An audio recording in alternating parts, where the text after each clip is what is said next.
जुल्म का दौर अब ज्यादा नहीं चलने वाला, इन अंधेरों का जिगर चीर कर एक नूर आएगा। तू अगर फिरौन है तो मूसा भी जरूर आएगा। औज़ु बिल्लाहि मिनश शैतानिर रजीम, बिस्मिल्लाहिर्रहमानिर्रहीम। जनाब बैरिस्टर असदुद्दीन ओवैसी साहब, स्टेज पर मौजूदा लोग, यहाँ मौजूद नौजवान बुजुर्ग, मेरी माँ और बहनों, अस्सलाम वालेकुम वरहमतुल्लाहि वबरकातुहू। ऑल इंडिया मजलिस इत्तेहादुल मुस्लिमीन की जानिब से पहली मर्तबा नेशनल कॉन्फ्रेंस रखा गया, तो मजलिस इत्तेहादुल मुस्लिमीन के इरादे पहले से ज्यादा मजबूत हो गए।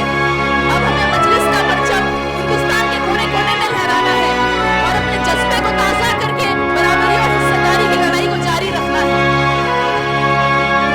जमान तो लगते रहते हैं, हार जीत मिलेगी रहती है, बेशक हार जीत अल्लाह के हाथ में है, लेकिन हमारा काम है कि हम अपना काम जारी रखें और कोशिश करें।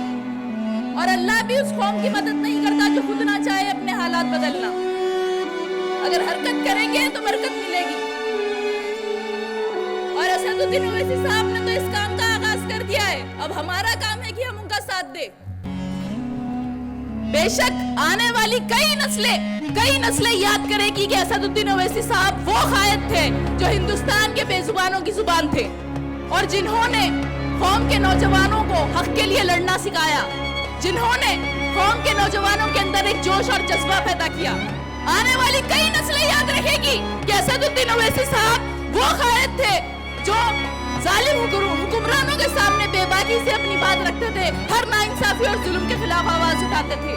और वो कायद थे जिन्होंने हिंदुस्तान में बराबरी की लड़ाई का आगाज किया। मैं हिंदुस्तान के माइनॉरिटीज से कहना चाहती हूँ कि आप कभी आओ हैदराबाद और देखो हम कैसे वहाँ शान और फख्र और इज्जत से जीते हैं। आप कभी अकबरुद्दीन साहब के हल्के में जाइए और देखिए कि वो आवाम की कैसी खिदमत करते हैं। उनके हल्के में 15,000 से ज्यादा बच्चे फ्री तालीम हासिल कर रहे हैं।